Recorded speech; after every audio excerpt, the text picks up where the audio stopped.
Sometimes the most dangerous discoveries are the ones that prove we never really knew ourselves at all.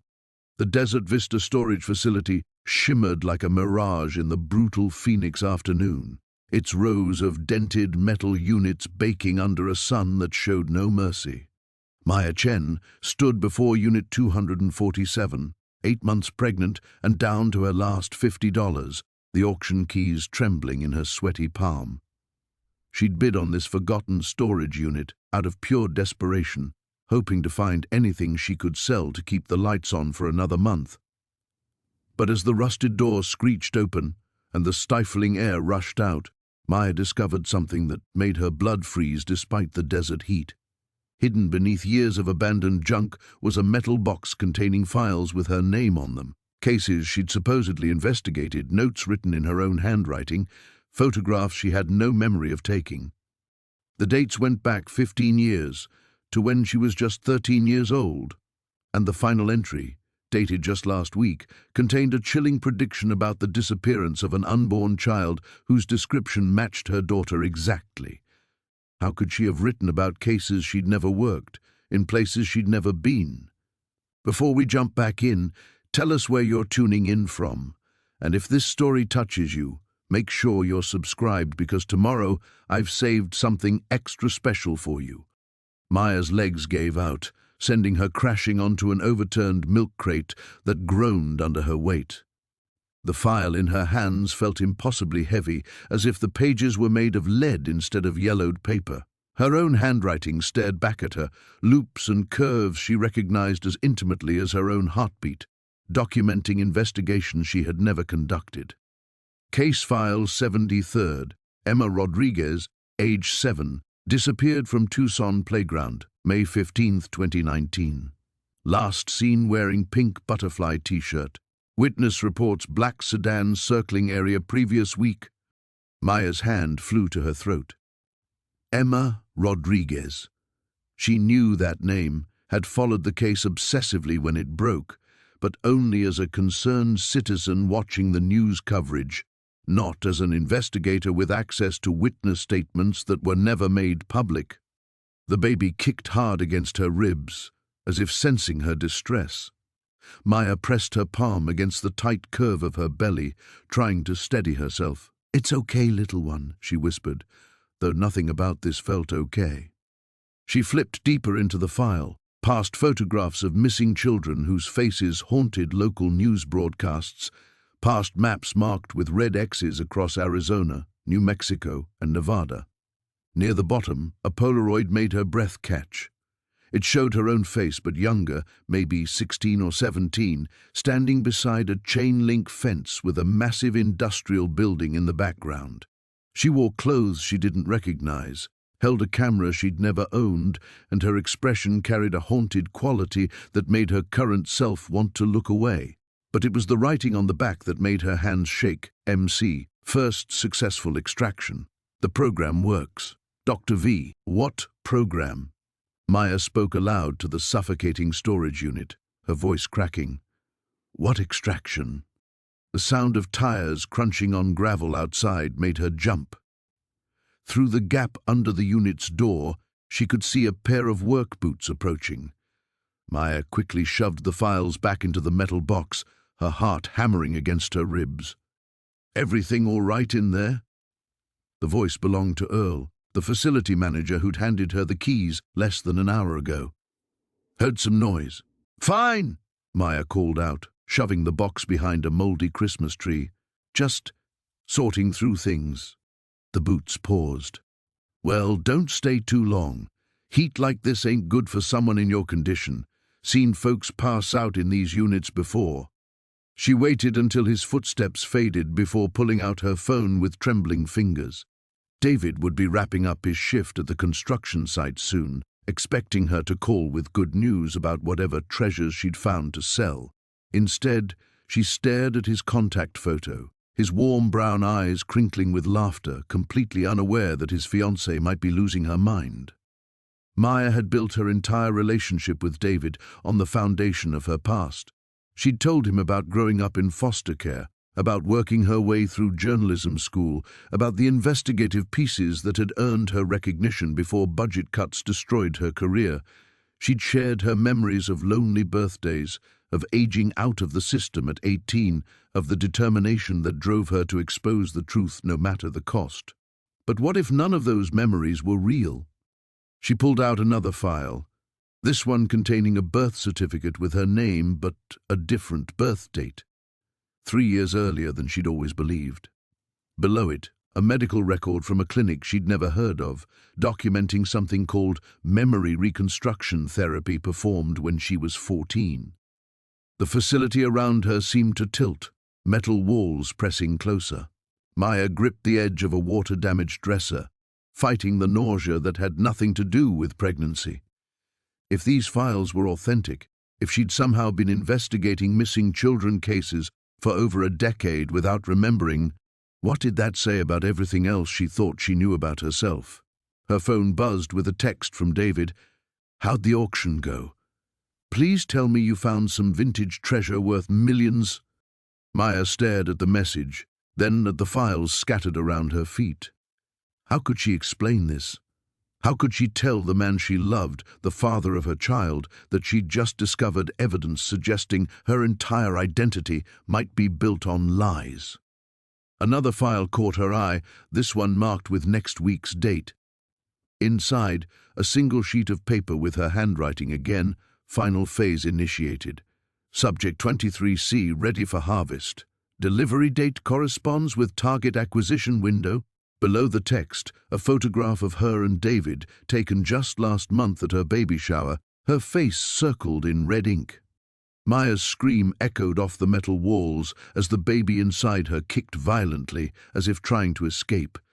In the blazing heat of the storage unit, surrounded by evidence of a life she couldn't remember, living, Maya Chen realized that sometimes the most terrifying discoveries aren't about what you've found, but about what you've lost without ever knowing it was gone. The scream died in Maya's throat, replaced by the deafening silence of the storage unit and her own ragged breathing. She pressed both hands against her belly, feeling the baby settle back into stillness, as if the sound had startled them both back to reality. The photograph of her and David fluttered to the concrete floor, landing face up beside her swollen feet. "Get out. Get out now." Maya shoved the files back into the hidden compartment with shaking hands, not caring about the order or the careful organization she had maintained. The metal box scraped against concrete as she pushed it behind the Christmas tree, and she pulled moldy garland across it like a makeshift shroud. The drive home to their apartment complex passed in a blur of strip malls and fast food signs, Phoenix heat shimmering off asphalt in waves that made everything look unreal. Maya gripped the steering wheel of their ancient Honda, the air conditioning wheezing pathetically against the desert sun. Her phone sat silent in the cup holder, David's cheerful text still unanswered. Their apartment building squatted like a beige monument to economic compromise. 2 stories of sun-faded stucco and wrought iron balconies decorated with dead plants and forgotten dreams. Maya climbed the exterior stairs slowly, one hand on the railing, the other supporting her back. Mrs. Nguyen from 2B poked her head out as Maya passed. "How are you feeling, honey? Not much longer now, right?" 2 weeks, Maya managed, forcing a smile. 2 weeks if she decides to be punctual. Babies come when they're ready. My youngest was 3 weeks early, caught us completely off guard. Mrs. Nguyen's laugh felt distant, filtered through the fog that had settled over Maya's thoughts. "Is David working late again?" Maya nodded, fishing for her keys. David's construction job had been a godsend when her freelance income dried up, but the hours were brutal during Phoenix's brief winter building season. He'd leave before dawn and return after sunset, skin bronzed and smelling of sawdust and honest sweat. He never complained even when Maya spent their grocery money on long-shot storage auctions. Inside their small apartment, Maya stood in the living room that contained their entire life together. The couch they'd bought second-hand, where David would rub her feet while they watched Netflix on his laptop. The bookshelf made from cinder blocks and boards, heavy with journalism textbooks and true crime paperbacks she'd collected over the years, books about cases she remembered reading about, not investigating. The baby's nursery door stood slightly ajar, revealing the crib David had assembled last month, cursing cheerfully at the incomprehensible directions while Maya sat nearby folding tiny onesies and sleepers. Yellow walls because they'd decided to wait and be surprised about the gender, except someone else apparently knew they were having a daughter. Subject 23C, ready for harvest. Maya sank onto the couch, pulling one of David's work shirts around her shoulders. It still smelled like him, like safety and normalcy and a life that made sense. She'd been wearing this shirt 2 nights ago when they'd stayed up past midnight assembling the changing table, David making her laugh until her sides ached as he narrated their furniture-building adventures like a nature documentary.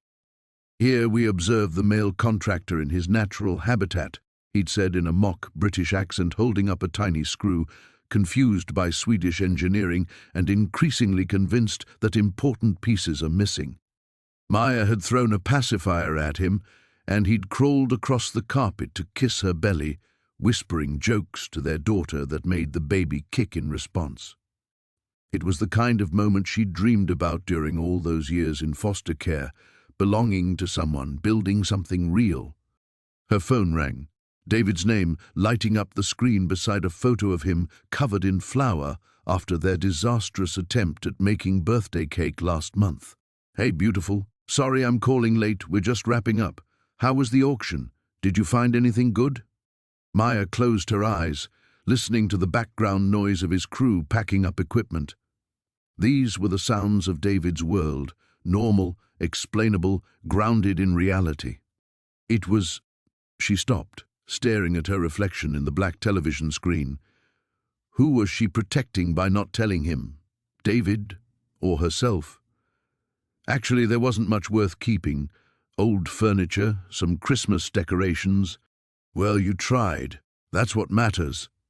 His voice carried that gentle tone he used when she was disappointed. "Hey, grab some of those crackers you like for dinner.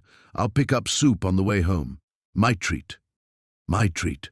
As if spending $12 on dinner was a luxury worth celebrating.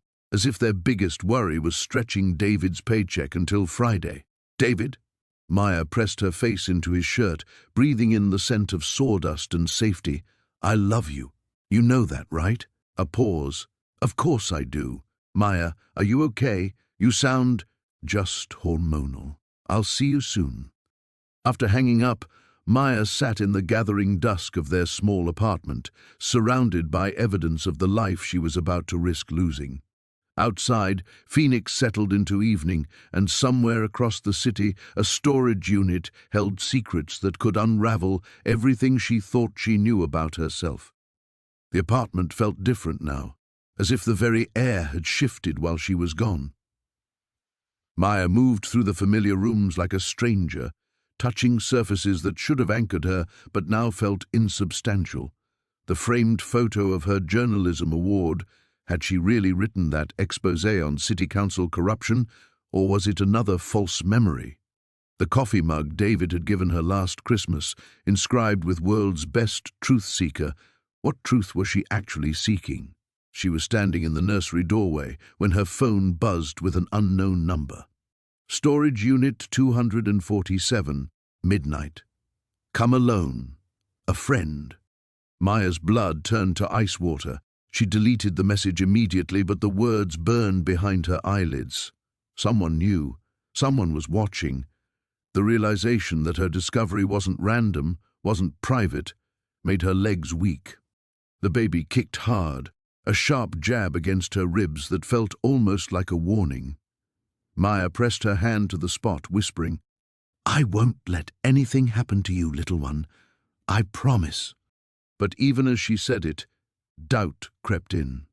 How could she protect her daughter when she didn't understand what she was protecting her from? When her own memories might be lies and her own handwriting documented things that felt like fiction. Her phone rang again, David's number this time. "Change of plans, babe. Jim's truck broke down, so I'm giving him a ride home. Might be another hour or so. You okay waiting on dinner? Through their thin walls, she could hear Mrs. Nguyen's television, the familiar sounds of an evening sitcom, normal life continuing while Maya's world cracked apart. Actually, Maya heard herself saying, "I'm not feeling great. Think I might go to bed early." "The baby keeping you up?"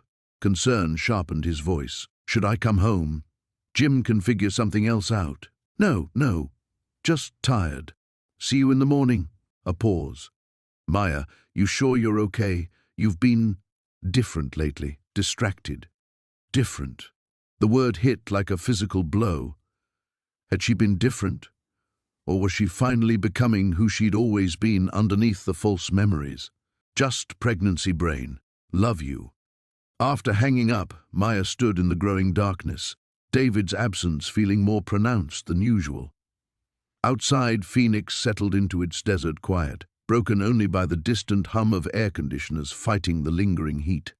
The storage unit key felt heavy in her pocket.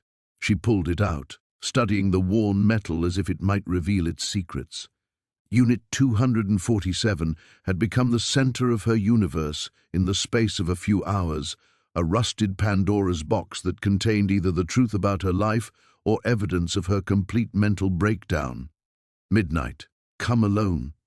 Maya walked to the kitchen window, peering through the blinds at the parking lot below. Were those the same cars that had been there this morning? Was that figure by the mailboxes new, or had she simply never noticed them before? Paranoia felt like a luxury she couldn't afford, but ignorance felt like a trap she couldn't escape. The nursery called to her again. She stood among the carefully assembled furniture, the soft yellow walls that were supposed to welcome their daughter into a world of safety and love.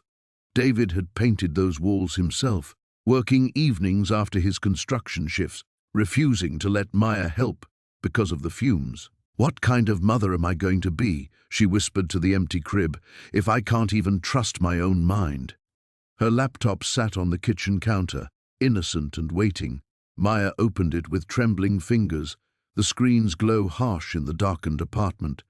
She pulled up a search engine and hesitated, cursor blinking in the empty search bar. Emma Rodriguez missing Tucson. The results flooded her screen. News articles, police statements, family pleas for information. Everything she'd found in the files was real, publicly documented. But buried deeper in the search results, she found something that made her breath catch, a small mention in a local paper about anonymous tips that had led investigators to several promising leads, tips that had ultimately led nowhere. Maya's hands hovered over the keyboard. She could search for more of the children from the files, could verify that her impossible knowledge was real. She could dig deeper into her own past, look for gaps in her memories or inconsistencies in her history. Or she could close the laptop, throw away the key, and pretend that Unit 247 didn't exist. The choice sat before her like a chasm. On one side lay the life she'd built with David, imperfect but real, struggling but honest. On the other side lay answers that might destroy everything she thought she knew about herself. The baby shifted inside her, a gentle reminder of what was at stake. In 2 weeks, Maya would become responsible for another life. How could she do that when she wasn't even sure who she was? The clock on the microwave glowed. 9:47 p.m. 2 hours and 13 minutes to decide whether to learn the truth or protect the lie. Maya stared at the laptop screen until her eyes burned, the cursor blinking like a heartbeat in the search bar. Her fingers trembled over the keys, poised to type another name from the files. Michael Santos, missing Las Cruces, but she couldn't make herself press the letters. Each search would be another nail in the coffin of her old life, another confirmation that the impossible was real. She slammed the laptop shut. The apartment felt too small suddenly, walls pressing inward like the storage unit had.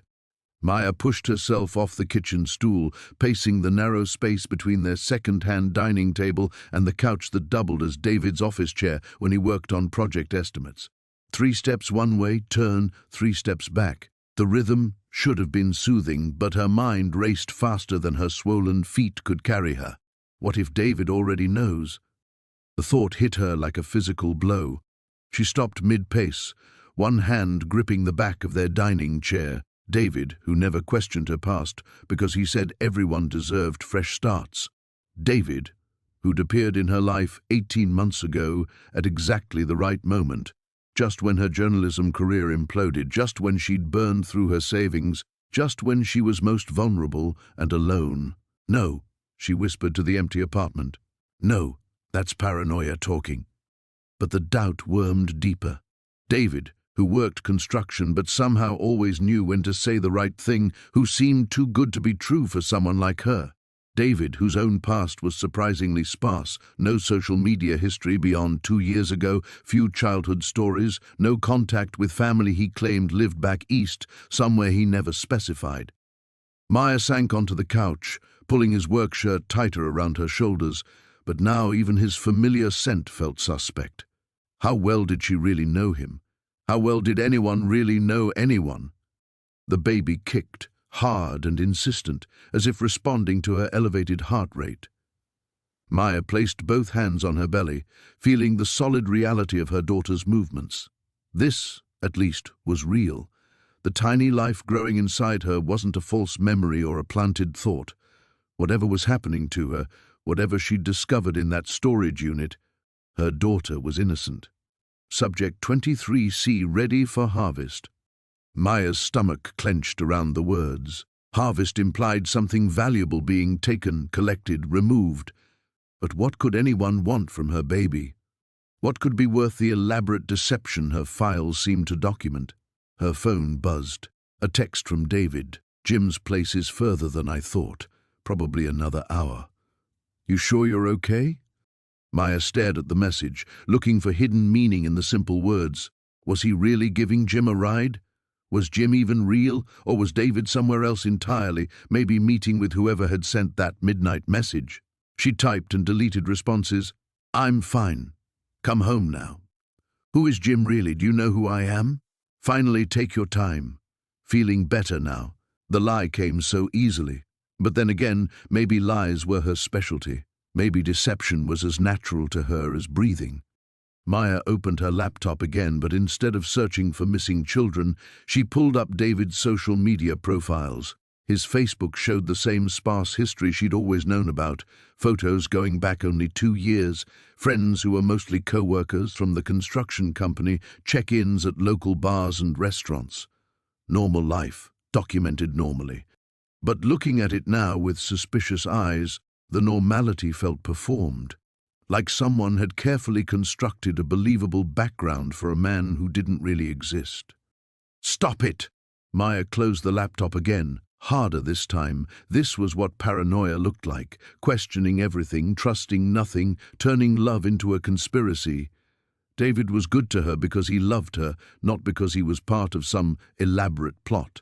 The timing of their meeting was coincidence, not orchestration, wasn't it? The storage unit key seemed to burn in her pocket. She pulled it out, holding the worn metal up to the kitchen light. Such a small thing to destroy her entire sense of reality. She could throw it away right now, drop it down the garbage disposal and pretend none of this had happened. Tell David the auction was a bust, focus on preparing for their daughter's arrival, build the normal life they'd planned. But the files would still be there, waiting. The truth, whatever it was, wouldn't disappear just because she chose to ignore it. And in 2 weeks, her daughter would be born into a world where Maya didn't even know who she really was. The microwave clock glowed, 10:23 p.m., 1 hour and 37 minutes until midnight. Maya looked around their small apartment one more time, memorizing David's coffee cup in the sink, the baby clothes folded on the dining table, the life they'd built together in defiance of their empty bank account and uncertain future. If she went back to that storage unit, if she followed the rabbit hole deeper, this life might be over. But if she didn't, she might never know if it had been real to begin with. Maya sat in the darkness, watching the minutes tick by on the microwave clock. 10:31, 10:32. Each passing moment felt like a small death, the end of one version of herself and the terrifying birth of another. She should pack a bag, change clothes, leave David a note, do any of the things a rational person would do before walking away from their life in the middle of the night. Instead, she found herself moving through the apartment like a ghost, touching objects that anchored her to this reality. The wooden spoon David had used to make her soup when she had morning sickness, the throw pillow she'd embroidered badly while learning to nest, the ultrasound photo stuck to the refrigerator with a magnet from their favorite Thai restaurant. Their favorite. Was it really? Or had someone else's preferences been planted in her memory like seeds in foreign soil? 10:45 p.m. Maya's phone buzzed with another text from David. Jim's wife made coffee. Might be closer to midnight before I'm home. Get some rest, beautiful. The timing felt too perfect, too convenient, as if David knew exactly when to be absent, exactly when to give her the freedom to make this choice. Maya stared at the message until the words blurred, looking for some hidden signal, some coded message that would confirm her worst fears or put them to rest. But there was nothing, just David being David, considerate, loving, normal. She pulled on her sneakers with shaking hands, the simple act of tying laces around her swollen ankles taking twice as long as it should. Her reflection in the hallway mirror looked like a stranger, pale, hollow-eyed, 8 months pregnant, and about to walk into a situation that every instinct screamed was dangerous. The storage unit key felt ice-cold in her palm. 10:52 p.m. Maya grabbed her car keys and purse, then stopped at the nursery door. The crib David had assembled sat in the pale streetlight filtering through the blinds, waiting for their daughter. The mobile he'd hung, little yellow ducks that played a gentle lullaby, turned slightly in the air-conditioning breeze. "I'm doing this for you," she whispered to her unborn daughter. "I need to know what we're walking into. I need to know who I really am before I become your mother." The baby's response was a gentle flutter, almost like reassurance. Maya locked the apartment door behind her, the sound echoing in the empty corridor. Mrs. Nguyen's television had gone quiet, and the building settled into the deep silence of people sleeping peacefully, secure in their uncomplicated lives. Maya envied them with an intensity that made her chest ache.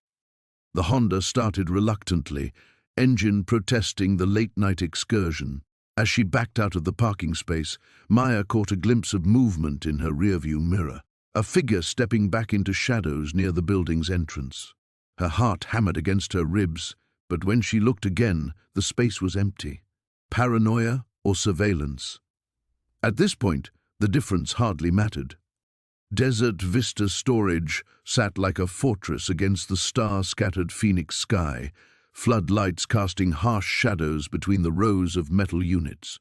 Maya parked near the entrance, surprised to find the main gate propped open. The security office was dark, empty. Someone had made sure she could get inside without triggering alarms or leaving electronic traces. Her footsteps echoed off concrete as she walked toward Unit 247, each step taking her further from the woman she'd been this morning and closer to whatever truth waited in that rust-stained box. The desert air was cooler now, but Maya's palms were slick with sweat as she gripped the key. 11:58 p.m. The corridor between storage units felt narrower at night, walls of corrugated metal rising like canyon walls on either side. Maya's breath came in short bursts, her daughter pressing against her lungs as if sensing the tension. Unit 247 loomed ahead, innocuous in daylight, but somehow menacing under the harsh fluorescent lighting. Maya stopped in front of the unit, key extended toward the lock. This was it, the point of no return. Once she opened this door again, once she crossed this threshold, she would be committed to following the path wherever it led. No more half measures, no more pretending she could ignore what she'd found. Behind her, footsteps echoed in the silence. Maya spun around, heart hammering, but the corridor stretched empty in both directions. The sound could have been her own footsteps echoing off the metal walls, could have been a security guard making rounds, could have been imagination, or could have been someone ensuring she kept her midnight appointment. 11:59 p.m. Maya turned back to Unit 247 and slid the key into the lock. The mechanism turned with a soft click that sounded like a door closing on her old life forever. As the metal door rolled upward, revealing the darkness within, Maya crossed the threshold into the unknown. There was no going back now. The storage unit was no longer empty. A small battery-powered lantern cast eerie shadows across the space, illuminating a figure seated on the overturned Christmas decoration box. Maya's breath caught in her throat, not from fear, but from recognition so deep it bypassed her conscious mind entirely. "Hello, Maya." The woman's voice was gentle, familiar in a way that made Maya's chest tight. "I know you have questions." She appeared to be in her 60s, silver hair pulled back in a practical bun, wearing dark jeans and a cardigan despite the desert heat. Her face was kind but weathered, marked by the particular exhaustion of someone who'd carried terrible knowledge for too long. "Who are you?" Maya managed, though part of her already knew the answer would change everything. "Dr. Sarah Chen. I was your handler, Maya. Before they took that from you, too." The name hit like a physical blow. Chen, Maya's own last name, though she'd never known why she'd kept it after her adoptive parents' deaths, never questioned why it felt more real than the Sullivan name she'd grown up with. "Handler?" Maya's voice came out as a whisper. Dr. Chen gestured to the hidden compartment, now visible with the lantern's light. "You were part of a program, Project Looking Glass. They developed techniques for memory implantation, personality reconstruction. You weren't just investigating those missing children, Maya. You were finding them. You had abilities." Maya sank against the storage unit's frame, her daughter pressing hard against her ribs. "That's impossible." "Is it? You bid on this exact unit without knowing why. You recognized handwriting you don't remember creating. You've been having dreams lately, haven't you? Flashes of places you've never been, faces you've never seen." The truth settled over Maya like a suffocating blanket. The nightmares that had plagued her pregnancy, desert landscapes, sterile white rooms, children's voices calling her name.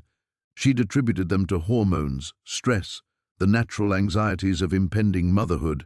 "What happened to me?" Dr. Chen's expression softened with something like grief.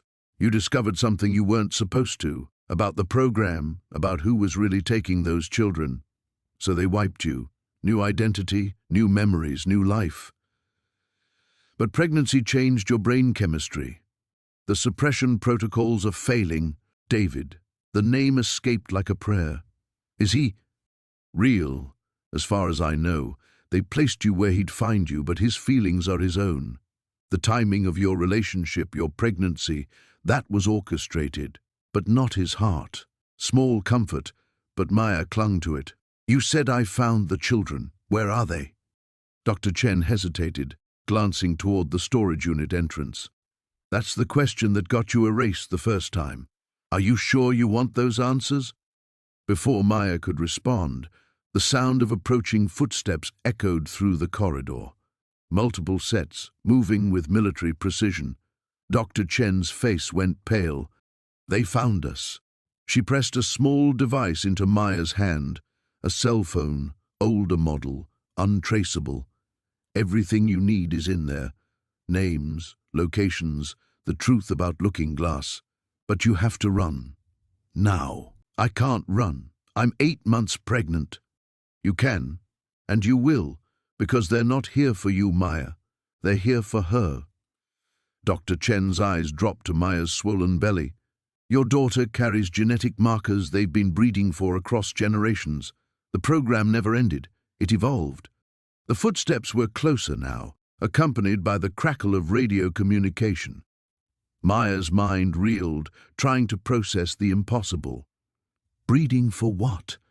Enhanced perception, psychic tracking abilities, the capacity to find anyone, anywhere, under any circumstances. "You're not just Maya Chen, investigative journalist. You're Maya Chen, the most successful finder in the program's history. And your daughter will be even stronger."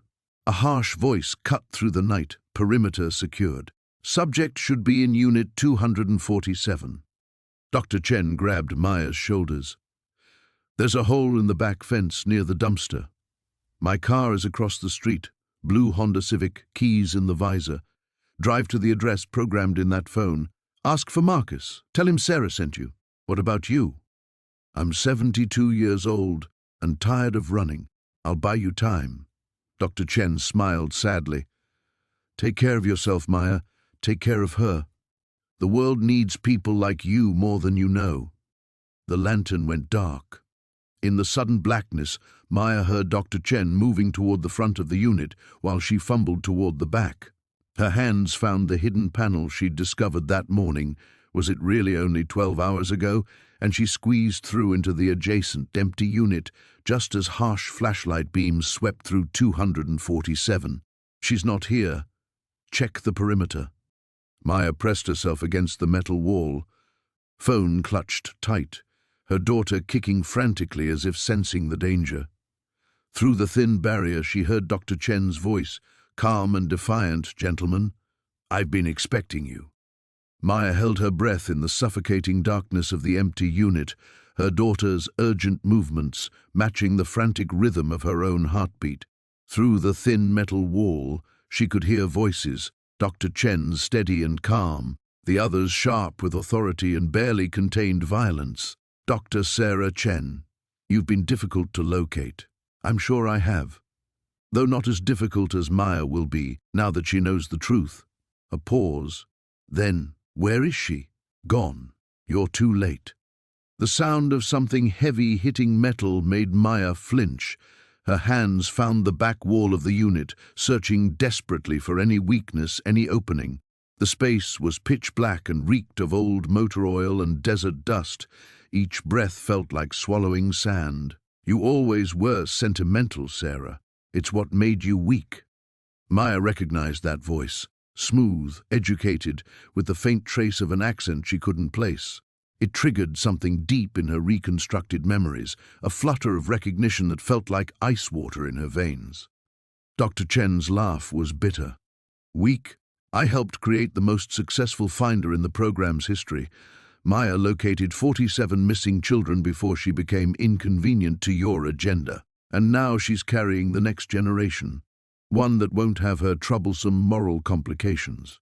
Maya's hands finally found what she was looking for, a gap where the back wall met the concrete floor, large enough to squeeze through if she could manage it while 8 months pregnant. The metal edge cut into her palms as she worked at widening the opening, every scrape amplified in the silence. You can't run a breeding program forever, Dr. Chen was saying. Eventually, people notice patterns, missing persons reports, genetic anomalies. Maya noticed. Maya noticed because you helped her notice. Your guilt over the early subjects made you careless. The early subjects. Maya's blood ran cold as fragments of suppressed memories surfaced. Children in white rooms, electrodes attached to their temples, their eyes vacant and afraid. Had she been one of them? Had her own childhood been sacrificed to create whatever abilities they claimed she possessed? Her fingernails were bleeding now, torn from clawing at the metal gap, but it was finally wide enough. Maya maneuvered onto her side, grateful for the loose maternity clothes that gave her just enough room to squeeze through. The baby protested the compression, kicking hard against Maya's ribs. I'm trying to save us both, Maya thought desperately. Just give me a few more minutes. The girl's abilities manifested early, Dr. Chen continued, her voice growing fainter as Maya worked herself through the gap. By age 12, she could track a missing person across 3 states using nothing but a photograph. By 16, she was finding children other agencies had given up for dead. You should be proud of your creation. We are. Which is why we need her daughter. Maya emerged into the next unit, gasping silently in the desert air that felt cool against her sweat-drenched skin.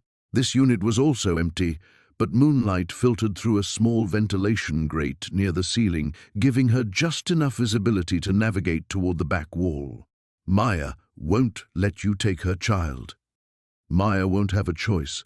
The pregnancy hormones are already breaking down her memory blocks. In a few weeks, she'll remember everything, including what happened to the children she couldn't save.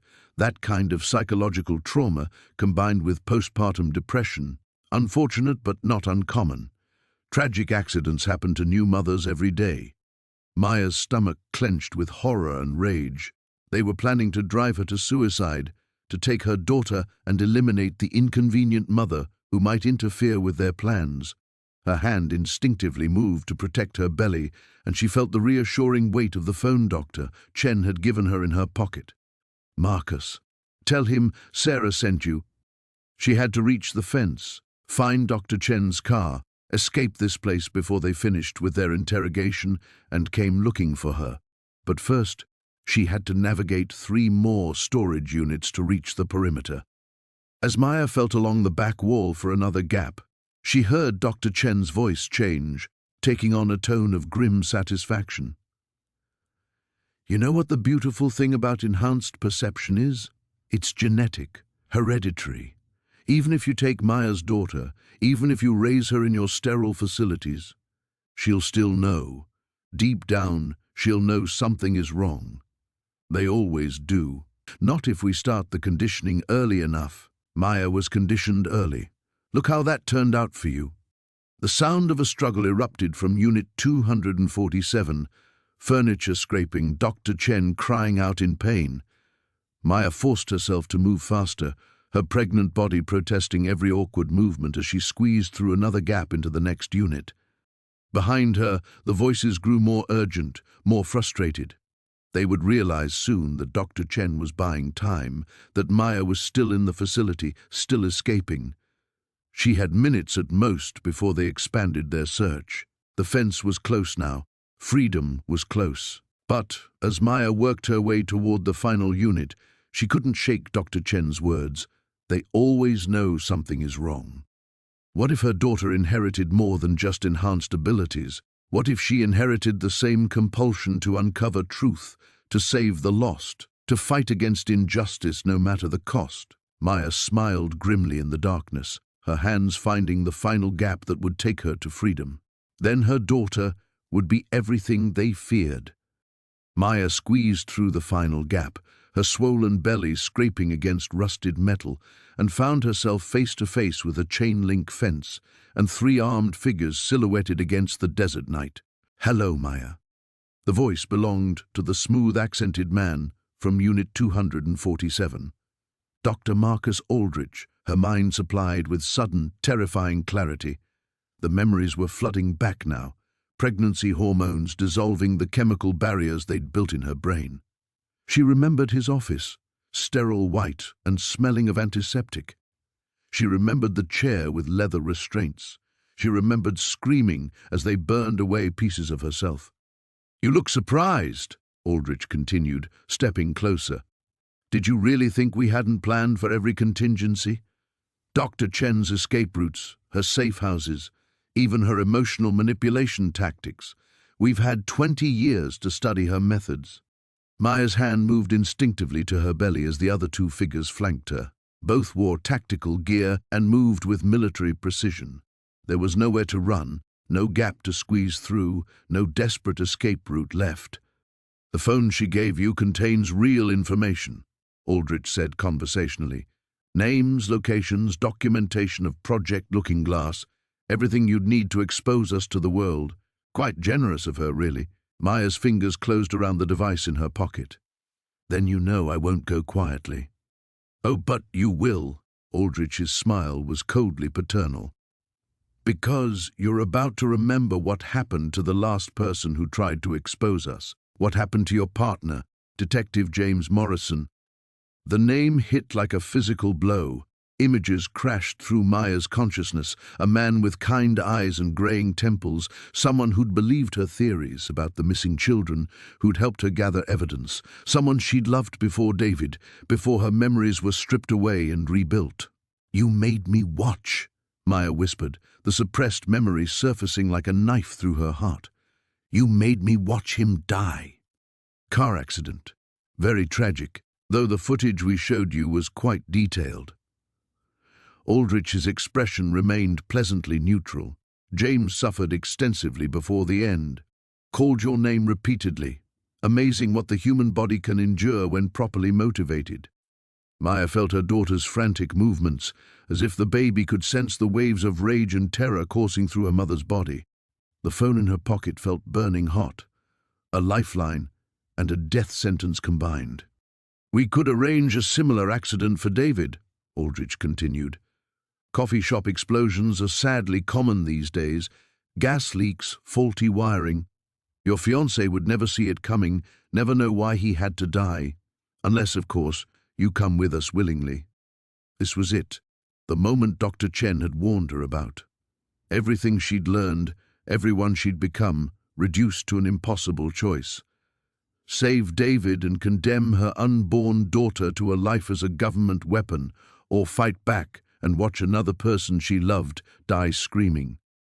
Maya closed her eyes, feeling her daughter's strong kicks against her ribs. The baby's movements weren't random, she realized. They followed a pattern, a rhythm that felt almost like communication, like reassurance. They always know something is wrong. Maya opened her eyes and looked directly at Aldrich. You want to know what I remember most clearly? It's not James dying. It's not the torture or the memory reconstruction or even discovering those files. She took a step forward, noting how the two tactical officers tensed, hands moving toward their weapons, afraid of a pregnant woman. The irony might have been funny under different circumstances.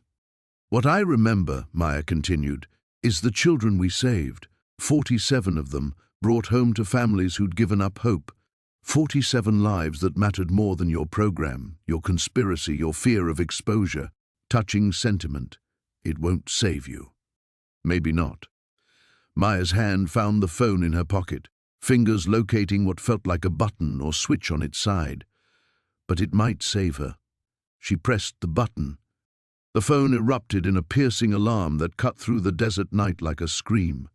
Emergency frequencies, Maya realized, designed to overwhelm surveillance equipment and trigger automatic responses from law enforcement systems. Dr. Chen had given her more than information, she'd given her a weapon. The tactical officers stumbled backward, hands flying to their ears as the sound overwhelmed their communication equipment. Aldrich shouted orders that were lost in the electronic shriek. In the distance, Maya heard the wail of approaching sirens. But the sound was affecting her too, driving spikes of pain through her skull. More than that, it was affecting her daughter. Maya felt a sudden, overwhelming pressure in her abdomen, a tightening that had nothing to do with the baby's movements. Contraction. No, Maya gasped, doubling over as her body betrayed her at the worst possible moment. Not now. Please, not now. The alarm cut off abruptly, leaving her ears ringing in the sudden silence. When she looked up, Aldrich was smiling. Early labor, he observed clinically. How convenient. Looks like we'll have our new subject sooner than anticipated. Another contraction seized Maya's body, stronger than the first, forcing her to her knees on the rough asphalt. The pain radiated from her lower back through her entire torso, a crushing wave that left her gasping. Through the haze of agony she heard Aldrich's voice, calm and clinical as if he were discussing the weather. Get her to the van. We'll need to reach the facility before delivery complications arise.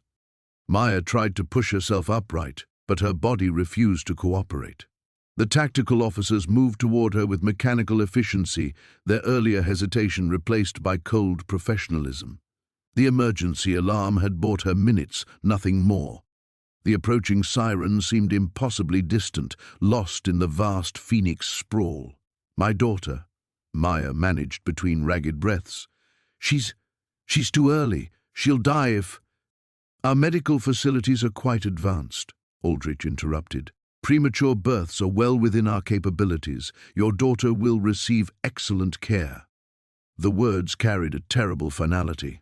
Maya understood now that she'd never been meant to escape this place. Dr. Chen's plan, the phone, the emergency beacon, all of it had been anticipated, factored into their calculations. They'd allowed her to hope, because hope made the final defeat more complete. Another contraction struck, and Maya felt something shift inside her, a sensation both familiar and terrifying. Her water hadn't broken yet, but the baby was definitely coming. Hours, maybe less. All her desperate scheming, all her determination to save her daughter, and her own body was delivering the child directly into their hands. Please, she whispered as the tactical officers reached for her arms. Just let me go to a real hospital. You can take her after. No hospitals, too many variables, too many witnesses. Aldrich gestured to his men. Carefully. The subject's condition has become critical to our timeline. They lifted her with surprising gentleness, supporting her weight as another wave of pain crashed through her abdomen. Maya's mind raced desperately, searching for any remaining option, any final gambit that might change the outcome. But her enhanced perception, her ability to find the lost and the hidden, offered nothing, no escape routes, no miraculous reversals, no last-minute rescues. The sirens were getting closer, but not close enough. Emergency response times in this part of Phoenix could stretch beyond 20 minutes, and Aldrich's people clearly had their extraction planned down to the second. A black van materialized from the shadows beyond the fence, engine running, back doors already open to reveal medical equipment that gleamed under harsh LED strips. "You know what's ironic?" Aldrich said conversationally as they carried her toward the vehicle. "Your enhanced abilities are strongest during periods of extreme stress. Right now, at this moment, your perception is probably more acute than it's ever been. You can sense things others can't, see patterns that would escape ordinary minds." Maya realized with sick clarity that he was right. Despite the pain, despite the terror, her awareness had expanded beyond normal limits. She could feel the tactical officer's heart rates, sense the van driver's nervous energy, detect the faint ozone scent that lingered from the emergency beacon. She could even sense something else. "Dr. Chen," she gasped. "She's dead." "Yes, I'm afraid Dr. Chen resisted more strenuously than anticipated. A pity. She was quite useful in her time." The words hit Maya like a physical blow. Sarah Chen, who'd sacrificed 20 years of freedom to protect children from monsters, who'd risked everything to give Maya the truth. Gone. Another life lost because Maya had been too slow, too naive, too hopeful. They reached the van, and Maya saw her worst fears confirmed. The interior looked like a mobile operating room, complete with restraints designed for a pregnant patient. They'd planned for this exact scenario, anticipated every detail down to the placement of monitoring equipment. "Your daughter will grow up believing she's our willing recruit," Aldrich said as they lifted Maya into the vehicle. "No traumatic memories, no resistance to overcome, simply a gifted young woman serving her country in the most effective way possible."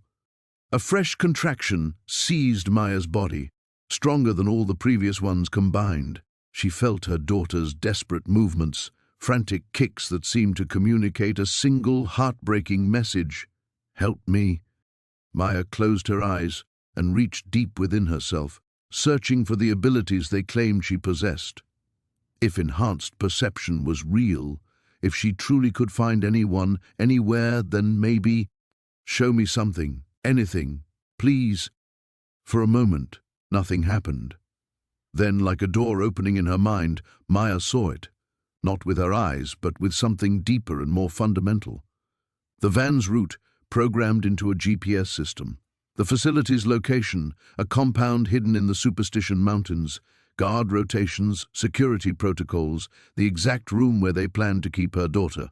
And something else, something that made her breath catch despite the ongoing labor pains. She wasn't the only one. There were others like her, other women who'd been taken, other children born into the program. Not 47 missing children, 47 successful acquisitions. Her daughter kicked again, and this time Maya understood. The baby wasn't just afraid, she was angry.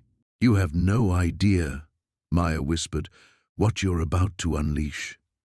The van's engine hummed beneath Maya as another contraction rippled through her body, but she barely felt it now. Her enhanced perception had locked onto something far more significant than physical pain, a vast network of connections that spread across her consciousness like a spider's web made of light. She could see them all. Every child taken by Project Looking Glass over the past 3 decades appeared in her mind's eye as glowing threads of awareness. Not just locations, but their emotional states, their suppressed memories, their desperate longing for freedom. They were scattered across the Southwest in facilities disguised as private schools, research centers, and therapeutic communities. All of them gifted, all of them stolen. and every single one of them was awake.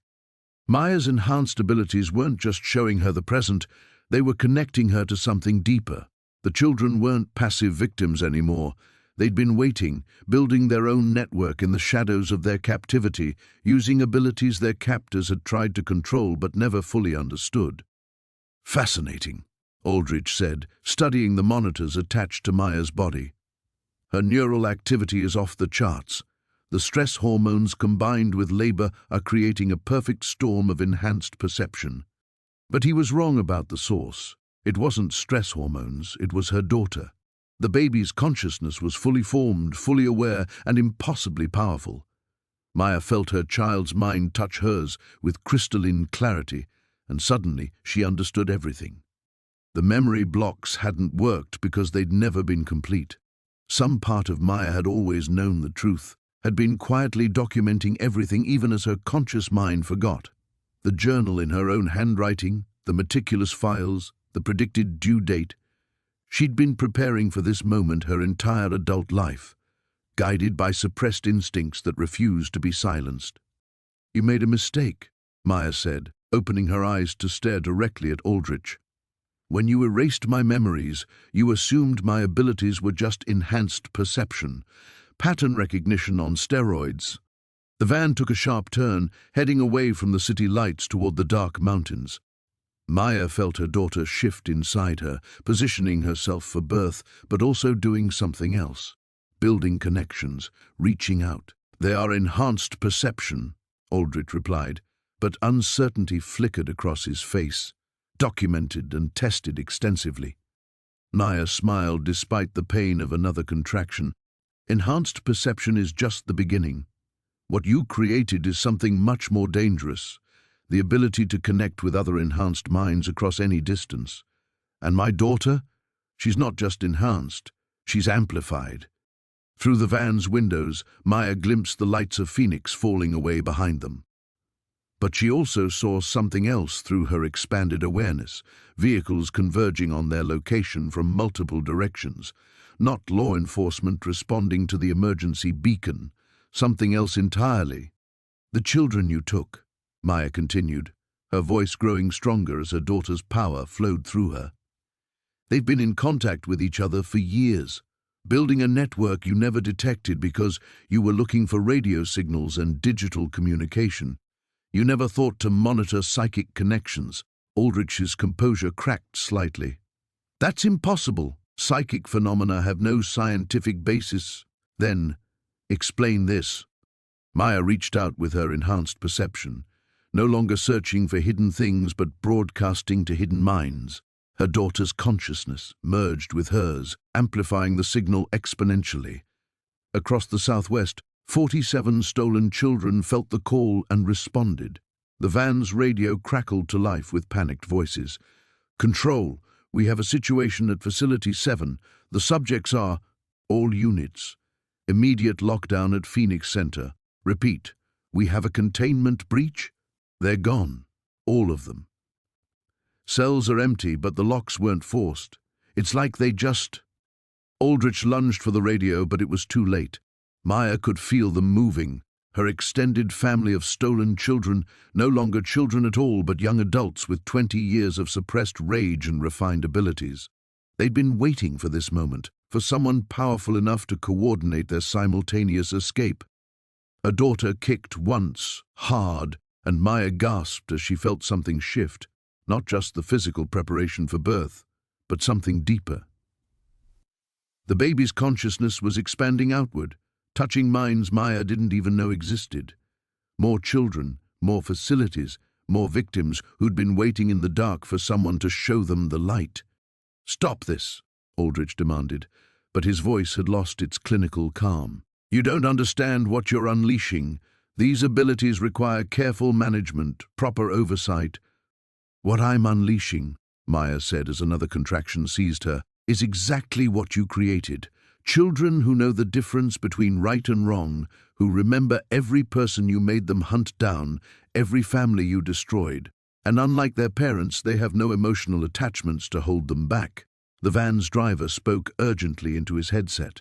"Sir, we're being followed. Multiple vehicles, closing fast."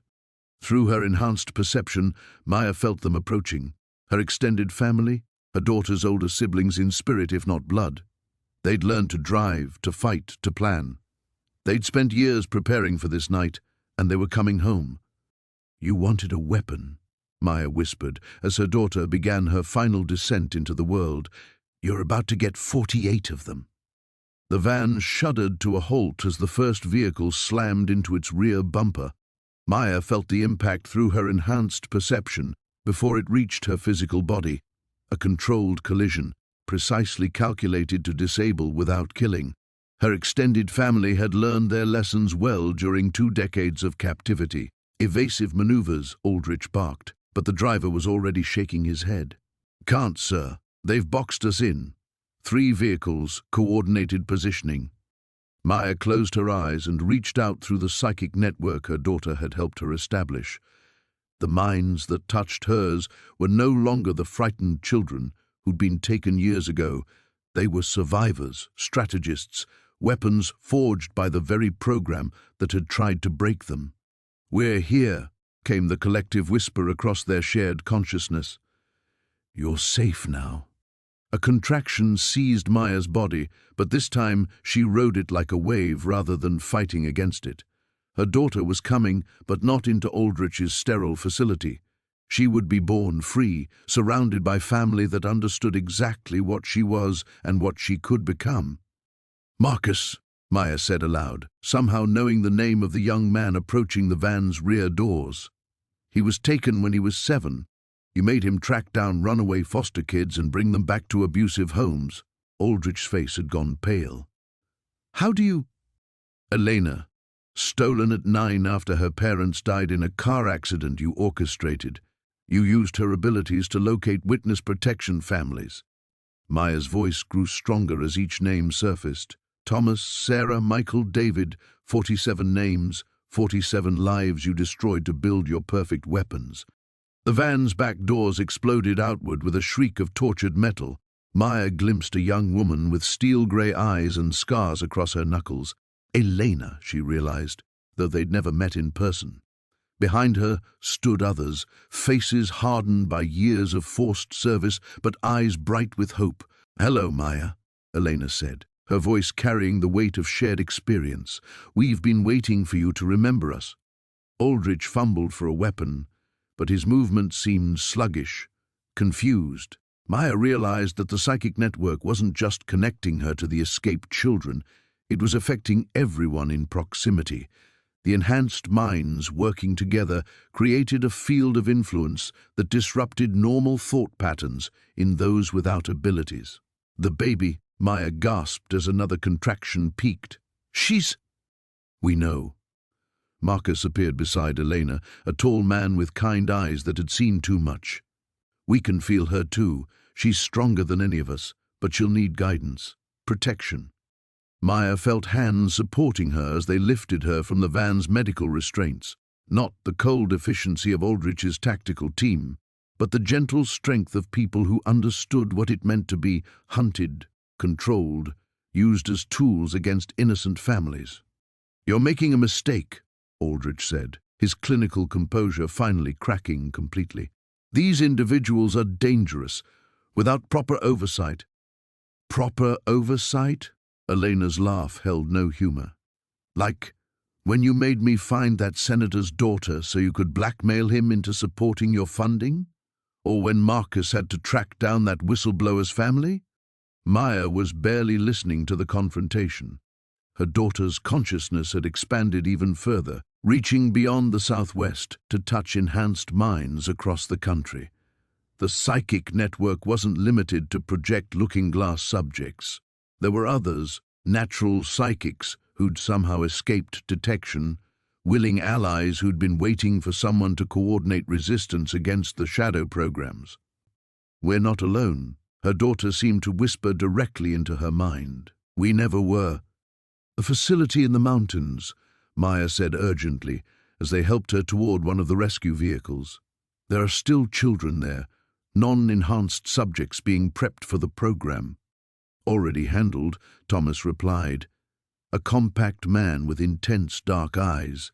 "Our people are extracting them now, No one gets left behind. Maya felt a surge of fierce pride and relief. These weren't just revenge-seeking escapees. They were the heroes she'd tried to be during her forgotten years as an investigative journalist. They'd turned their stolen abilities toward liberation rather than destruction, building the very network of protection that Project Looking Glass had tried to prevent. As they settled her into the back of an SUV equipped with proper medical supplies, Maya reached out one final time through the psychic network. She touched every mind in their extended family, offering them something they'd been denied for decades: choice. "You're free," she broadcast, "all of you. No more missions, no more forced service. But if you want to help other families, other children, we can do this together. The right way." The response came back as a chorus of determined voices. Yes.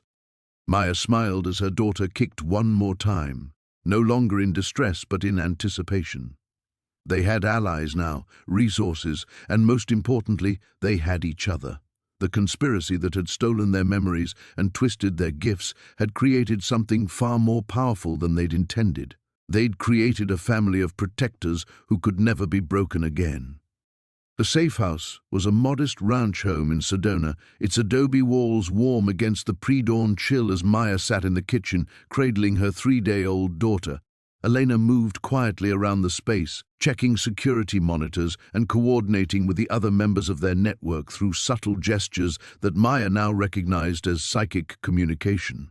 "Her name," Elena said softly, settling into the chair across from Maya. "Have you chosen?" Maya looked down at the tiny face, peaceful in sleep but already showing signs of the extraordinary awareness that seemed to run through her bloodline. "Hope," she said. "Her name is Hope." The baby stirred, and Maya felt that familiar expansion of consciousness. Not just her own enhanced perception, but Hope's amplified abilities reaching out to touch the minds of their extended family. Even at 3 days old, her daughter was mapping the network, learning the faces and voices of the 47 who had risked everything to ensure her freedom. "The files from Storage Unit 247, Marcus said, entering with a steaming cup of coffee and a manila folder thick with documents. "We've been analyzing everything you gathered. Maya, what you uncovered goes deeper than just Project Looking Glass." Maya shifted Hope to her shoulder, feeling the weight of responsibility settle alongside her daughter's familiar warmth. "How deep?" "Generational." Thomas appeared in the doorway, his expression grim. "We've identified at least 12 similar programs dating back to the 1950s. Looking Glass wasn't the beginning, it was the refinement. They've been perfecting techniques for identifying, acquiring, and controlling enhanced individuals for decades." The coffee tasted bitter in Maya's mouth. "How many children?" "Hundreds, maybe thousands." Marcus spread photographs across the kitchen table, faces both young and old, some marked with red X's, others with question marks. "We've been cross-referencing missing persons reports with unexplained government funding patterns. The scope is staggering." Maya felt Hope's consciousness brush against hers, a wordless communication that carried both curiosity and determination. Her 3-day-old daughter was already processing the information, understanding in ways that defied normal infant development. The enhanced abilities weren't just perception, they included accelerated cognitive processing and an innate understanding of human psychology. "They'll come for us," Maya said quietly. Aldrich was small time compared to the people running this operation. "When they realize what we've uncovered, what Hope can do, let them come." Elena's voice carried the steel that had been forged through 20 years of forced service. "We're not the frightened children they stole anymore. We're something they never anticipated." Maya stood, pacing to the window that overlooked the red rocks of Sedona. In the distance, she could sense other minds, some of their network members maintaining perimeter watch, others working to extract more children from facilities across the southwest. The psychic network that Hope had amplified now stretched across multiple states, a web of protection and communication that government monitoring couldn't detect. "David," she whispered, thinking of her fiancé for the first time in days. "He must think I'm dead." The explosion at the storage facility, my disappearance. Actually, Thomas said carefully, we've been monitoring communications about you. David has been asking questions, dangerous questions, about your past, about the gaps in your memory. He's attracted attention from people we'd rather he avoided. Maya's enhanced perception suddenly flared with alarm. Not just concern for David, but something deeper, a warning that resonated through Hope's amplified consciousness. Her daughter's tiny hand gripped her finger with surprising strength, and suddenly Maya could see it. David at his apartment, unaware of the surveillance team positioned across the street. Government operatives who weren't there to watch. They were there to use him as leverage. They have him under surveillance, Maya said, the certainty hitting her like a physical blow. Not just watching, they're planning something, using him to force me back into the open. Elena was already moving, pulling up secure communication channels on her tablet. Marcus, get the extraction team ready. Thomas, I need you to... No. Maya's voice cut through the planning with quiet authority. Hope stirred in her arms, and she felt her daughter's consciousness merge with hers, amplifying not just her perception but her resolve. We're not running anymore, we're not hiding. She turned from the window to face the three people who had become more than allies. They were family, bound by shared trauma and unified purpose. They created us to be weapons against innocent people. It's time we became weapons against them instead.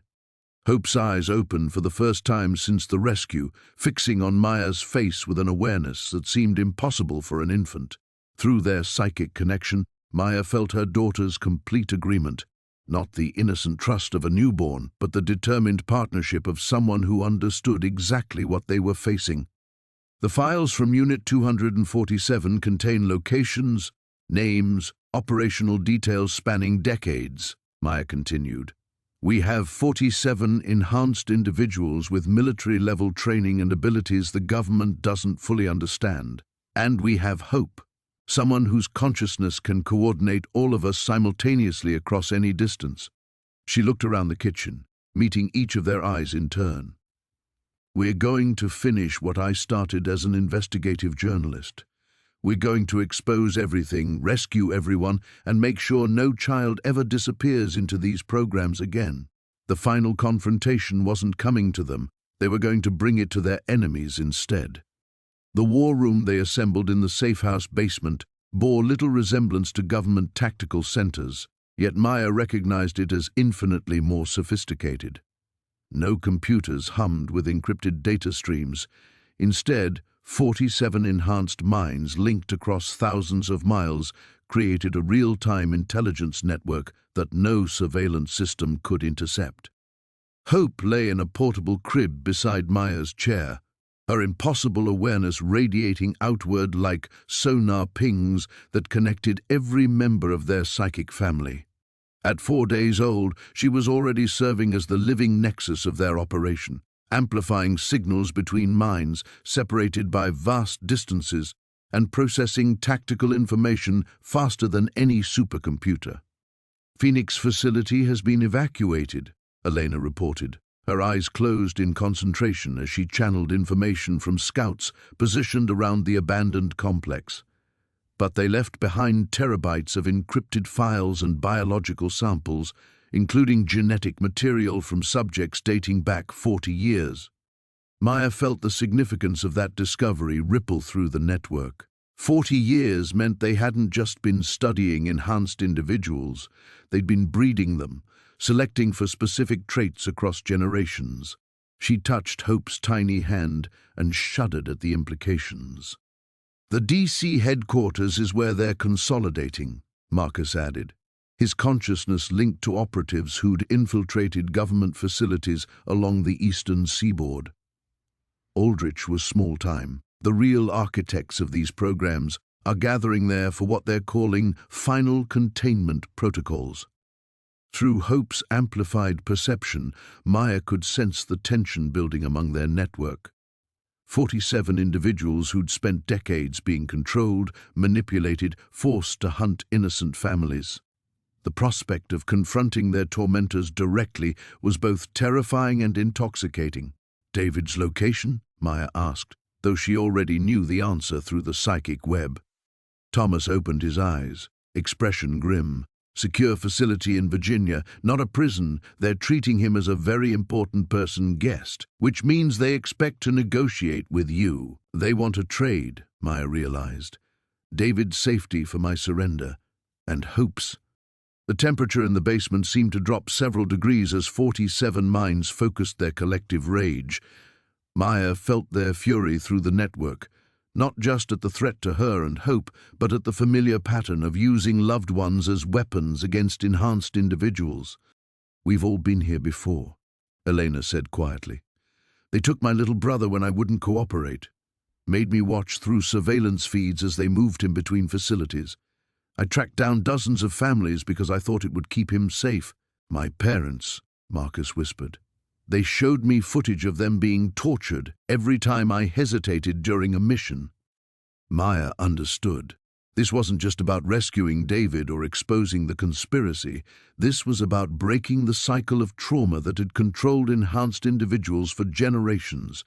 Every person in their network carried the scars of being forced to choose between personal loyalty and innocent lives.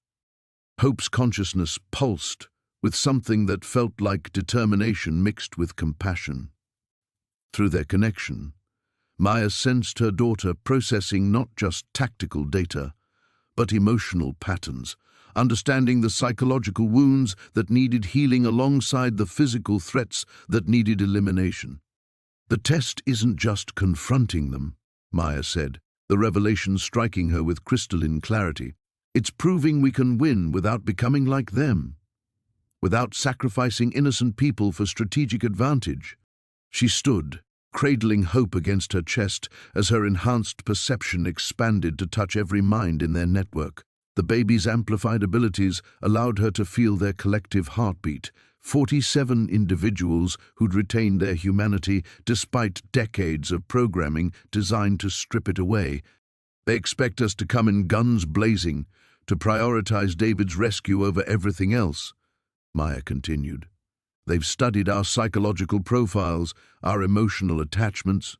They think they can predict our responses because they created the trauma patterns we're working from." Through the psychic link, she felt understanding dawn across their network. This wasn't about overwhelming force or superior tactics. It was about demonstrating that enhanced individuals could transcend the cycles of violence and manipulation that had defined their existence. "We saved David," Maya announced, her voice carrying across both the physical space and the psychic network. "But we also extract every child still in their custody. We expose the entire conspiracy through multiple media outlets simultaneously. And we do it without killing anyone, because the moment we become killers, we validate every justification they've ever given for controlling us." The challenge was staggering. Coordinate simultaneous operations across multiple states, extract hostages from secure facilities, penetrate decades of classification barriers, and maintain moral authority throughout. All while protecting a 4-day-old infant whose abilities made her the most valuable target in government black operations. Hope's eyes opened, meeting Maya's gaze with that impossible awareness. Through their connection, she felt her daughter's complete confidence in their extended family's abilities. The final test wouldn't just determine their survival, it would define what enhanced individuals could become when they chose cooperation over control, liberation over revenge. Maya smiled as she felt 47 minds synchronize with hers, their collective determination crystallizing into unshakable resolve. The war for every stolen child was about to begin. The synchronized strike began at exactly 3:47 a.m. Eastern Standard Time. Maya felt the psychic network explode into coordinated action as 47 enhanced minds launched simultaneous operations across 6 states. Hope's consciousness served as the central nervous system, her 4-day-old awareness processing tactical data and routing communications faster than any military command structure could match. Virginia facility, David's location. Elena's mental voice cut through the chaos as her team moved through the compound's outer perimeter, guards neutralized non-lethally. He's alive, conscious, unharmed. Relief flooded through Maya, but she forced herself to maintain focus. David was just one piece of the larger puzzle they were assembling tonight. Phoenix Archive secured, Marcus reported from Arizona, downloading 40 years of genetic research and subject profiles. Jesus, Maya. There are thousands of files here. Colorado Mountain facility evacuated, Thomas's team confirmed. Children rescued, medical teams standing by. These kids are traumatized but physically intact. But even as victories poured in through the network, Maya felt the counterattack beginning to mobilize. Her enhanced perception, amplified by Hope's abilities, detected the electromagnetic signatures of military helicopters converging on their Sedona safe house from 3 directions. "They found us," she announced to the skeleton crew remaining in the basement command center. "ETA 12 minutes. The upload to WikiLeaks isn't complete.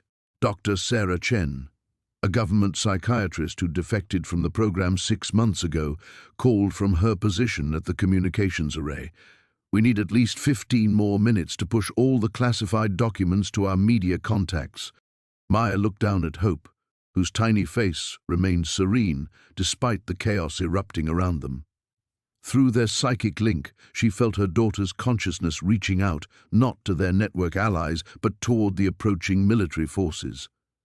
Hope was reading the minds of the incoming soldiers, analyzing their psychological profiles, their moral frameworks, their potential receptiveness to truth.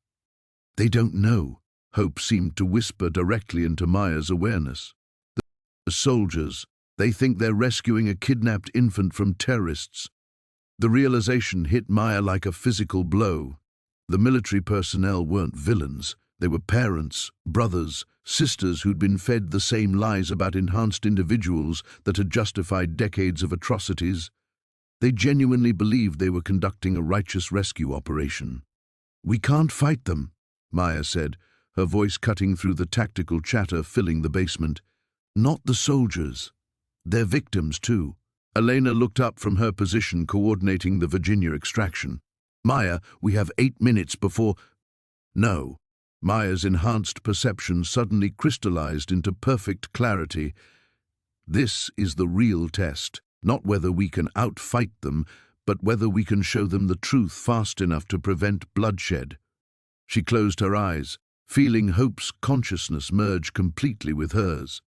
The baby's amplified abilities didn't just enhance psychic communication, they enabled something far more profound. Through Hope, Maya could broadcast not just thoughts, but actual memories, complete with emotional context and sensory data. Every one hold position, Maya transmitted across their network. "I'm going up to meet them." "Maya, that's suicide." Elena's mental voice cracked with alarm. "They'll take you and Hope back to—" "Trust me."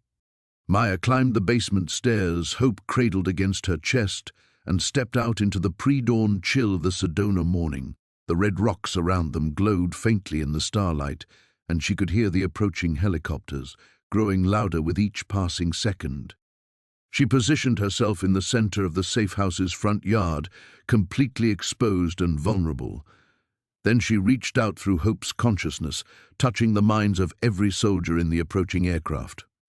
Instead of resistance or deception, she opened her memories completely. She showed them everything: her desperation at the storage auction, the discovery of files documenting stolen children, the revelation of her own manufactured amnesia, the birth of a child whose only crime was possessing abilities that could free others like herself. But more than that, she shared the memories of her network family. Elena's anguish at being forced to hunt innocent families. Marcus's trauma from decades of psychological manipulation. The rescued children's terror and confusion as they were subjected to experimental procedures. The lead helicopter wavered in its approach pattern. Through Hope's amplified perception, Maya felt the soldiers' worldviews colliding with undeniable truth. These weren't hardened operatives accustomed to moral ambiguity.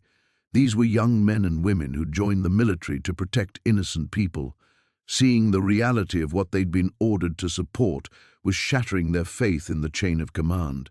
My God, one pilot's mind whispered across the psychic link. What have we been doing? The helicopters circled once, twice, then began setting down in the desert beyond the safe house, rather than surrounding it tactically. Maya smiled as she felt Hope's consciousness pulse with something that might have been approval. Her daughter had just accomplished what decades of military programming had insisted was impossible. She'd turned enemies into allies through nothing more dangerous than absolute honesty. The final confrontation wasn't going to be a battle at all. It was going to be a revelation. The helicopters touched down with surprising gentleness, their rotors kicking up clouds of red dust that caught the first rays of dawn. Maya remained motionless in the center of the yard, hope pressed against her chest, watching as soldiers emerged from the aircraft with weapons lowered and confusion etched across their faces. The squad leader approached slowly, his helmet pushed back to reveal a young face marked by the kind of moral conflict that Maya recognized from her own mirror. Through Hope's consciousness, she could feel his mind reeling from the memories she'd shared. Images of stolen children that contradicted everything he'd been told about their mission. "Ma'am," he said, his voice uncertain, "I'm Lieutenant Morrison. We were ordered to extract you and the infant for your protection." Maya smiled sadly, recognizing the careful language of plausible deniability. "From who, Lieutenant? From the people who rescued 43 children from government black sites tonight? From the family that's exposing 40 years of illegal experimentation on American citizens?" She felt Hope's awareness expand further, touching the minds of every soldier in the landing zone. Her daughter wasn't just sharing memories now, she was offering them access to the live psychic network, letting them experience in real time the emotions of rescued children, the relief of parents being reunited with sons and daughters who'd been declared dead. Lieutenant Morrison staggered slightly, his hand moving to his temple. This can't be real. The briefing said you were terrorists, that you'd kidnapped." "Feel it for yourself," Maya interrupted gently. Through Hope's amplification, she opened the network connection wider, allowing the soldiers to experience Marcus's joy as he personally delivered a 12-year-old girl to parents who'd mourned her for 3 years. Elena's tears of relief as she guided David to safety through the Virginia facility's corridors. But then Maya felt something else through the psychic web, a new presence approaching fast from the east. Not military helicopters this time, but sleek black aircraft, carrying the architects of the enhanced individual programs, the ones who couldn't afford to have their soldiers develop sudden attacks of conscience. "Lieutenant," Maya said urgently, "check your radio communications. Listen to the orders coming down from command." Morrison pressed his earpiece, his expression growing darker with each passing second. They're telling us to eliminate all witnesses. Civilian casualties are acceptable." His voice cracked. "That's not what we signed up for." Through Hope's consciousness, Maya felt the moment of choice rippling through every soldier in the landing zone. These men and women had joined the military to protect innocent people, not to cover up decades of crimes against children. The psychic truth-sharing had stripped away their ability to rationalize following immoral orders. "You have a decision to make," Maya said softly, as the black aircraft grew visible on the horizon. "You can follow orders that will require you to kill children and families to protect a conspiracy you now know exists. Or you can choose to protect those children instead." She felt Hope's consciousness pulse with something deeper than determination, with love. Her 4-day-old daughter was processing not just tactical information, but the fundamental truth about human nature. People weren't inherently good or evil. They were capable of both, and the choice between them often came down to a single moment of moral clarity. Morrison turned to face his squad, then raised his voice to address all the soldiers in the landing zone. "New mission parameters.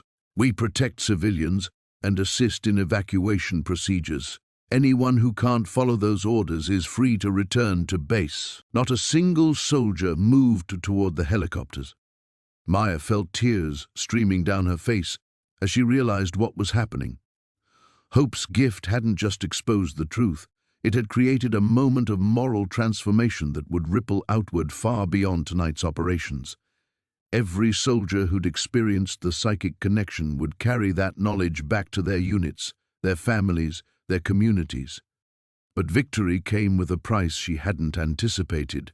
As Maya opened herself completely to amplify Hope's consciousness across such a vast network, she felt her own sense of self beginning to dissolve. Her memories, her personality, her individual identity were becoming subsumed into the collective awareness she was facilitating. Maya, Elena's voice cracked through both the radio and the psychic link. Your neural patterns are destabilizing. The level of amplification you're maintaining, it's burning out your enhanced abilities. Maya understood with perfect clarity what was happening. To maintain the psychic network, at the scale necessary to coordinate their global operations and convert potential enemies into allies, she had to sacrifice her own enhanced consciousness. She would survive, but the abilities that had made her special, that had allowed her to serve as Hope's amplifier, would be gone forever. She looked down at her daughter, whose impossible awareness met hers with complete understanding. Hope knew exactly what this choice would cost, and she approved. Sometimes the greatest victory required giving up the very power that made winning possible. Maya smiled as she felt her enhanced abilities burn away like morning mist, taking with them her connection to the psychic network but leaving behind something infinitely more precious, a world where stolen children were coming home.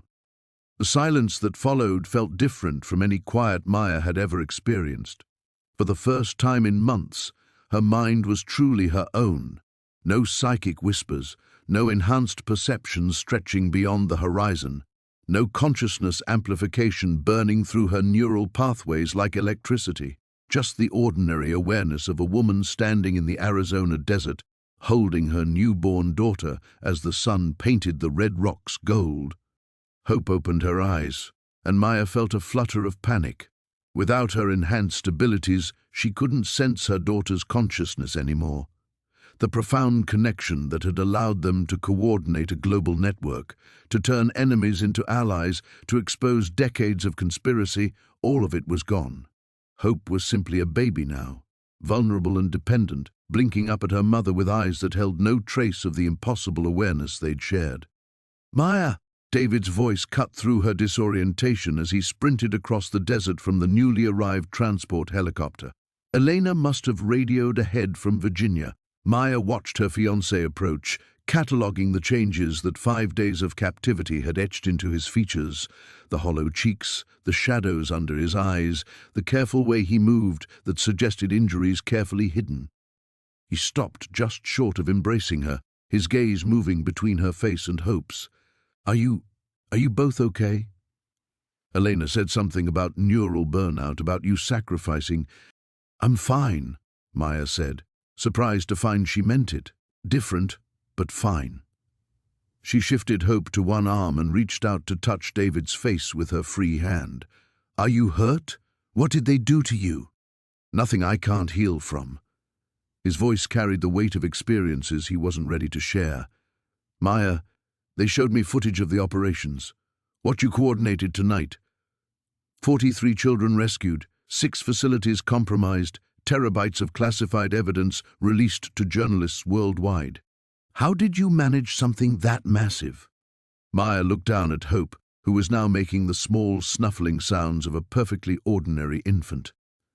"Hope and we amplified each other's abilities, but maintaining that level of psychic networking across such distances, touching so many minds simultaneously, it burned out my enhanced consciousness completely." She waited for regret to surface, for the grief of losing abilities that had made her special. Instead, she felt only peace. The psychic powers had never truly belonged to her anyway. They'd been artificially triggered by government experiments, a violation disguised as a gift. Losing them felt less like amputation and more like finally setting down a burden she'd never asked to carry. Lieutenant Morrison approached, his radio crackling with increasingly frantic orders from commanders who were beginning to understand the scope of what had unfolded. "Ma'am, we've got incoming reports from across the country. The evidence your network released is spreading faster than anyone can contain it. Congressional oversight committees are being convened, FBI raids are targeting research facilities, and at least 3 major news networks are going live with exposés within the hour."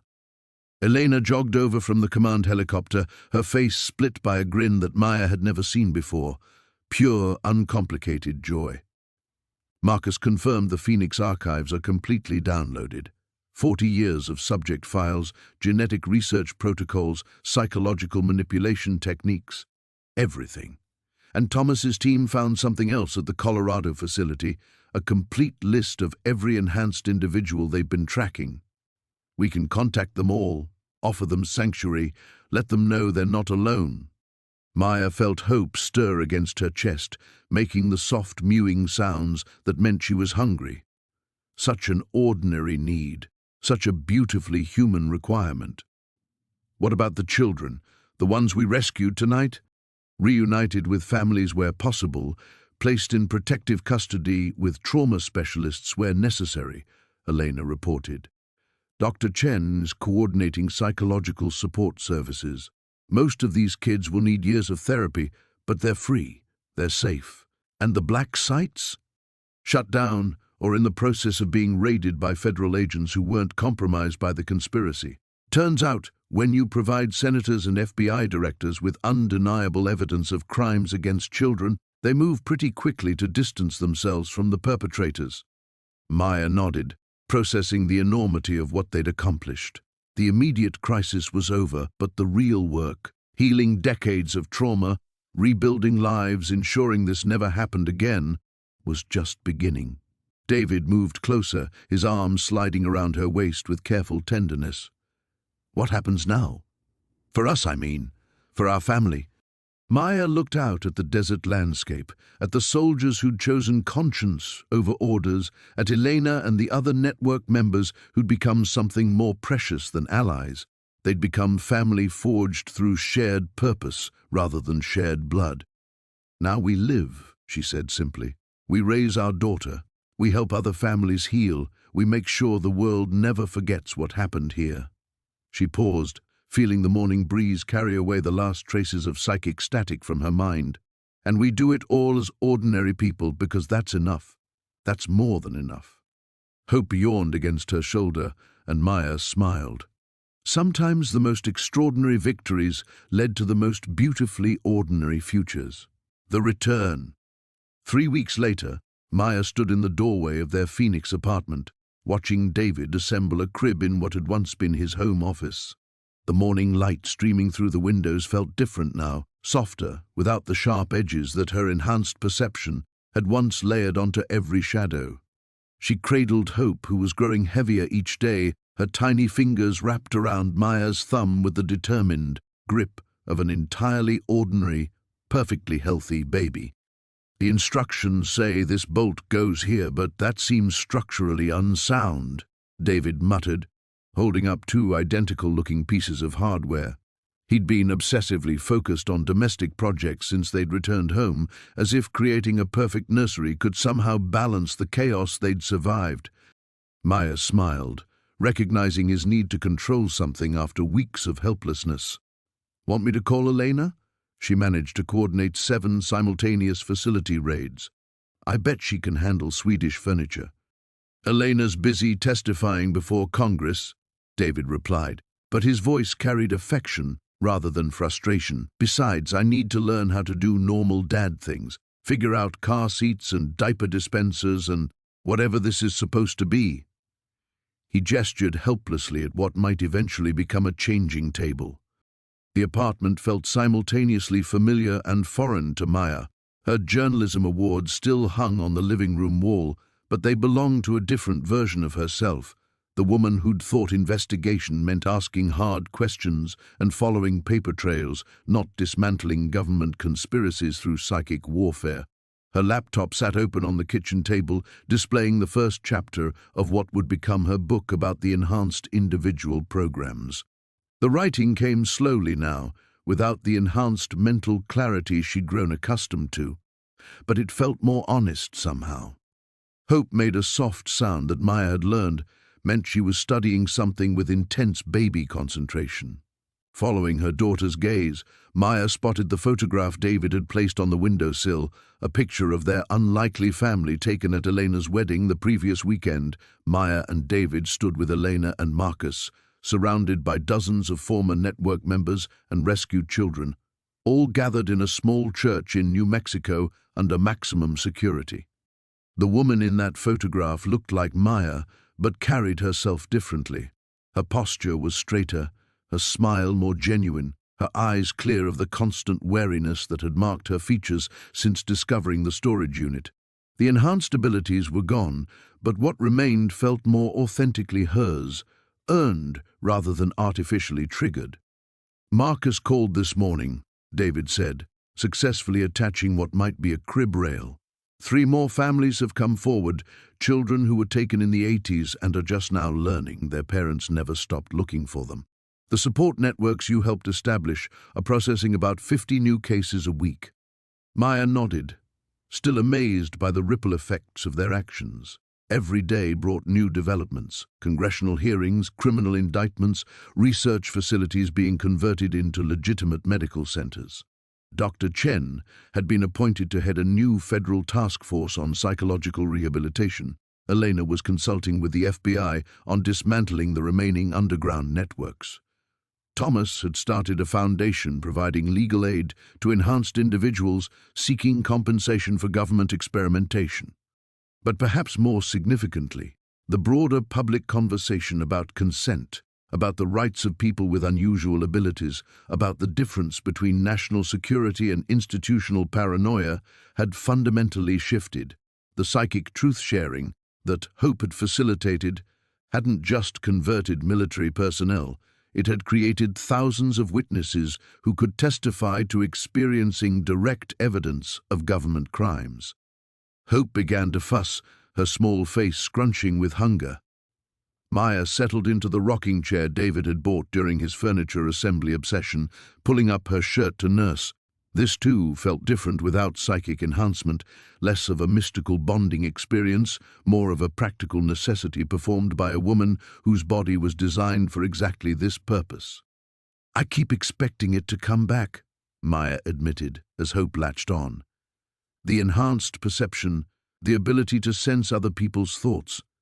Sometimes I'll look at you and wait for some deeper understanding to surface, some insight beyond what I can observe with ordinary senses." David paused in his crib construction, sitting back on his heels to study her face. "Do you miss it, having abilities that made you special?" Maya considered the question seriously, watching Hope's eyes flutter closed as she nursed. Did she miss the power to coordinate global operations through pure thought? The ability to touch minds across vast distances? The sensation of her consciousness expanding beyond the boundaries of her individual self? "No," she said finally, and meant it completely. The abilities were never really mine to begin with. They were triggered by government experiments, amplified by trauma, sustained by necessity. Now I get to discover who I am without them. She smoothed Hope's fine dark hair. "We both do." Outside their window, Phoenix hummed with ordinary life. Traffic sounds, children playing in nearby apartments, the distant hum of air conditioning units working against the desert heat. Maya had once found such mundane sounds limiting, proof of how small most people's concerns were compared to the vast conspiracies she was unraveling. Now they felt like a symphony of normalcy she'd earned the right to join. Hope finished nursing, and Maya lifted her to burp against her shoulder, feeling the solid weight of an infant who would grow up free from the experimentation programs that had defined previous generations. Her daughter would never know the particular terror of having her consciousness invaded by government researchers, never face the choice between hiding her abilities or becoming a target for exploitation. That alone made every sacrifice worthwhile. The new beginning. David set down the crib assembly instructions and crossed the room to sit on the arm of the rocking chair, his hand settling gently on Hope's back. "She's getting so big," he murmured, wonder still evident in his voice each time he held their daughter. "It's hard to believe she's the same baby who changed everything." Maya leaned into his warmth, feeling the simple pleasure of a family moment unmarked by crisis or conspiracy. "Sometimes I wonder what she'll remember about those first few days, whether any part of that awareness will stay with her as she grows up. Would you want it to?" The question hung in the air between them. Maya watched Hope's tiny face, peaceful now in sleep, her features already beginning to show hints of David's stubborn chin and Maya's determined eyebrows. A perfectly ordinary baby who had briefly possessed extraordinary consciousness, then returned to the normal developmental trajectory of childhood without any apparent trauma from the experience. "I want her to remember that she helped save people," Maya said slowly. "That even at 4 days old, she chose to protect other children instead of keeping herself safe. But beyond that," she shook her head, "I want her to have the childhood we never could give her if she'd kept those abilities. Birthday parties and scraped knees and teenage angst about completely normal things." David's laugh was soft. "You think our daughter is going to have normal teenage angst? Have you met us?" Before Maya could respond, her phone buzzed with a text from Elena. Congressional hearing went well. "They're voting on the Enhanced Individual Protection Act next week. Also, Marcus says hi and asks if you need him to come assemble baby furniture." Maya showed David the message, and he rolled his eyes. "Marcus coordinated a 12-person infiltration of a black site facility, but he thinks I can't handle a crib. To be fair, you've been working on it for 3 hours. It's a complex crib." Maya stood carefully, shifting Hope to her shoulder as she walked to the window. The Phoenix skyline stretched before them, familiar and constant, despite everything that had changed. Somewhere in those buildings, other families were rebuilding after decades of separation. Children were learning to trust again.